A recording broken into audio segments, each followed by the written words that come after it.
एक जंगल में जोर की बारिश होने लगी थी। देखते देखते ही बिजलियां गरजकर वो तूफान बन चुका था।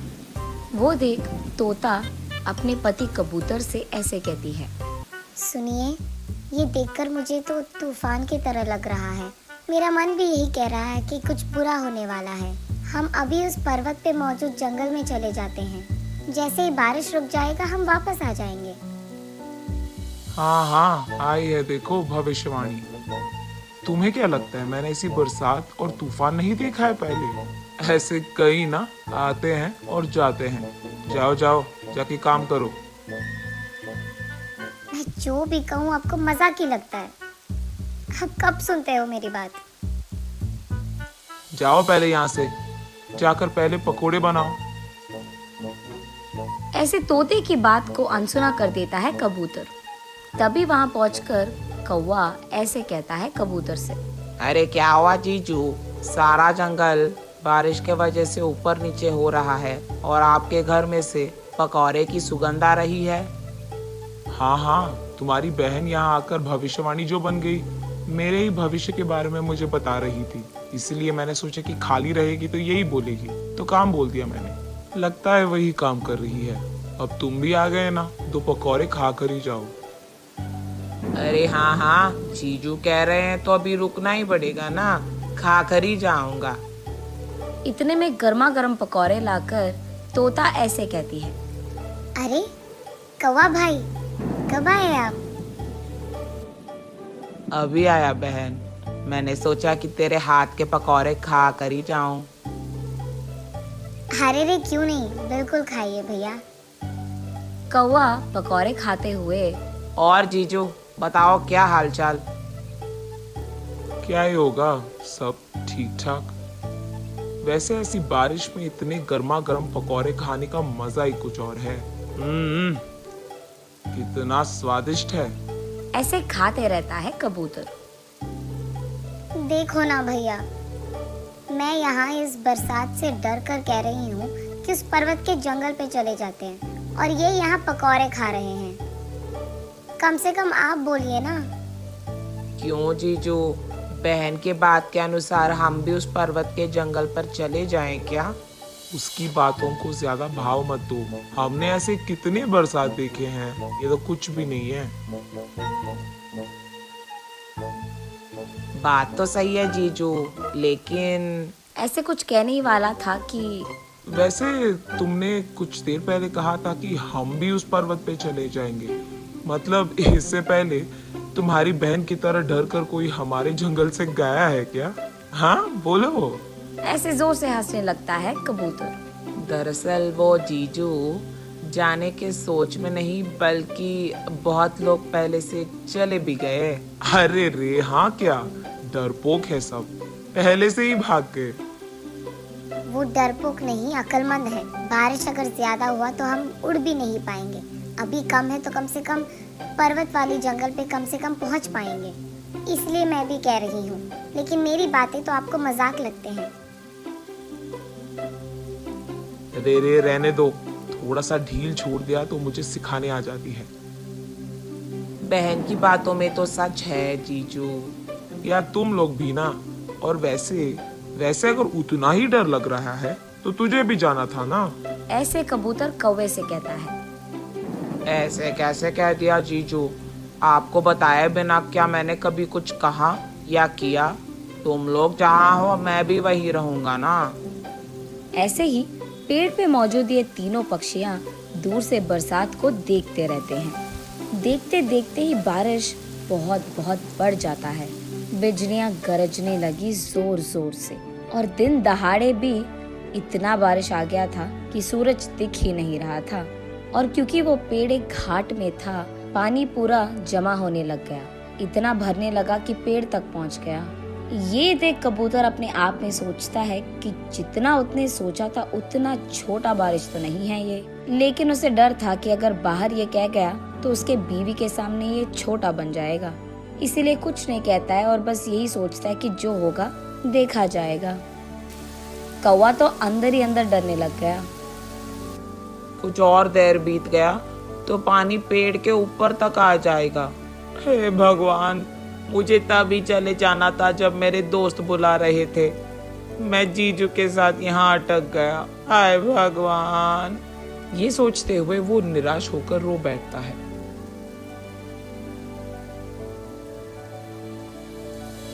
इतने में किसी की जोर की चीखें सुनकर तीनों पक्षी बाहर देखते हैं।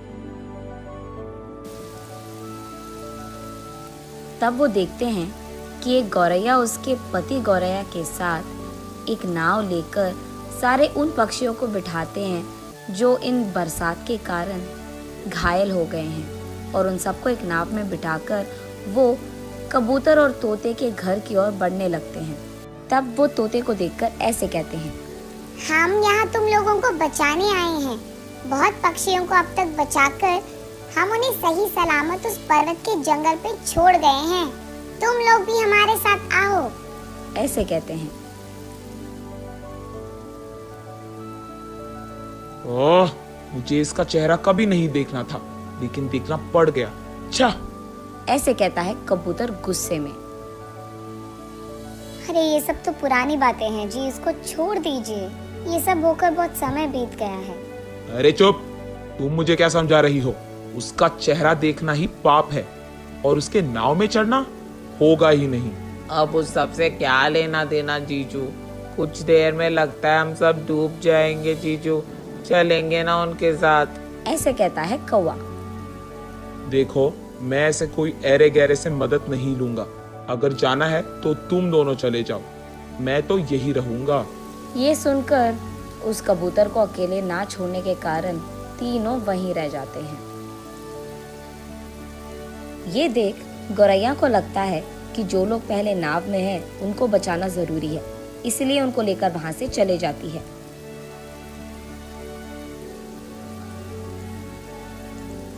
मुझे पता था कि मेरा जीजू मूर्ख है, लेकिन इतना मूर्ख है ये तो नहीं पता था। कई साल पहले उनकी बेटी उन्हें छोड़कर चली गई। उसका गुस्सा तो उन्हें अब तक है। हाय भगवान, न जाने क्या ही होगा। ये सोचकर सभी एक ही बार अतीत को याद करते हैं। गौरैया कबूतर और तोते की इकलौती बेटी थी, और उसको बहुत प्यार से वो दोनों बड़ा करते हैं।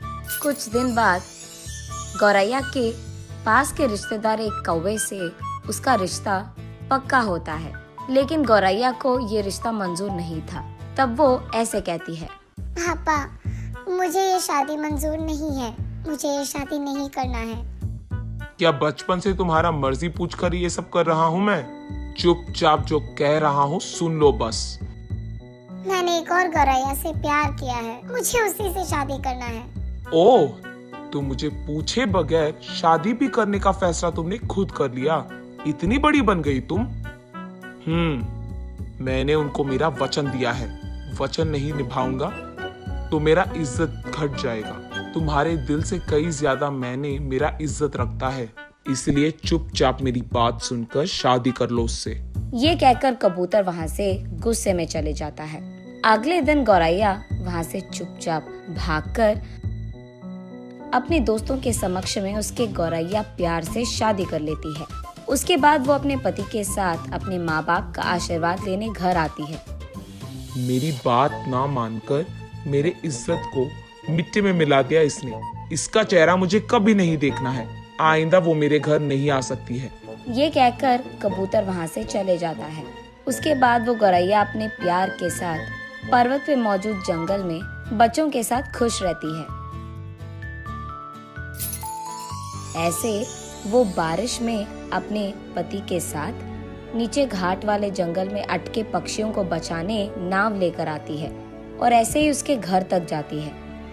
उसे पता था कि उसके माँ बाप नहीं आएंगे, इसलिए वहाँ से चले जाती है। वो उन सारे पक्षियों को पर्वत के जंगल पर पहुँचाने के बाद उसे लगता है कि उसे एक और बार अपने माँ बाप के पास जाकर उन्हें बचाने की कोशिश करना होगा, इसलिए वो वहाँ नाव लेकर आके उसके माँ को पुकारती है। तब तोता, कौवा भैया, चलो हम यहाँ से चले जाते हैं। उन्हें अगर नहीं आना है तो रहने दो, उनको यहाँ पे मरना है तो मरने दो। ये कहकर कौवा और तोता दोनों नाव में बैठ जाते हैं। नाव में बैठकर सभी उनका थोड़ा इंतजार करते हैं। तब क्योंकि ये कबूतर और कुछ कर नहीं पाता, वो आकर नाव में बैठ जाता है।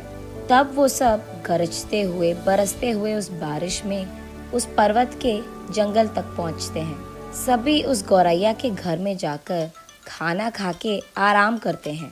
तोता अपनी बेटी को प्यार से गले लगाकर, आज तुमने इतने लोगों का जान बचाया है बेटी, हमेशा खुश रहो। अरे माँ, इतनी बड़ी बातें क्यों? तुमने जो किया वो तो मैं कभी नहीं कर पाती बेटा। जितना भी बड़ा आशीर्वाद दूं वो कम ही पड़ जाएगा। मुझे तो मेरे पति का सहारा है माँ, इसीलिए आज ये सब कर पाई। बात तो सही है, जो पति हमारे जीवन का ही साथी नहीं बल्कि बातों में और फैसलों में हमारे साथ, तो वो मिलने में मुश्किल है। और जब ऐसे लोग मिलते हैं और हमारे बगल में होते हैं तब अपने आप को किस्मत वाले कह सकते हैं। कुछ लोग रहते हैं सिर्फ अपने जिद पे अड़े रहते हैं और कभी किसी और की सुनते नहीं हैं, मूर्ख होते हैं वो। ऐसे उसके पति कबूतर के सामने ही कहती है तोता। जीजू की सही टक्कर है मेरी बहन। तब सब बारिश कम होने तक वही गौरैया के घर पे आराम करते रहते हैं। उम्मीद है कि आपको हमारी ये कहानी पसंद आई होगी। कृपया हमारे चैनल को सब्सक्राइब करें और सभी अपडेट्स के लिए बेल आइकन जरूर क्लिक करें। और हाँ, वीडियो लाइक और शेयर करना मत भूलिएगा। Bye bye.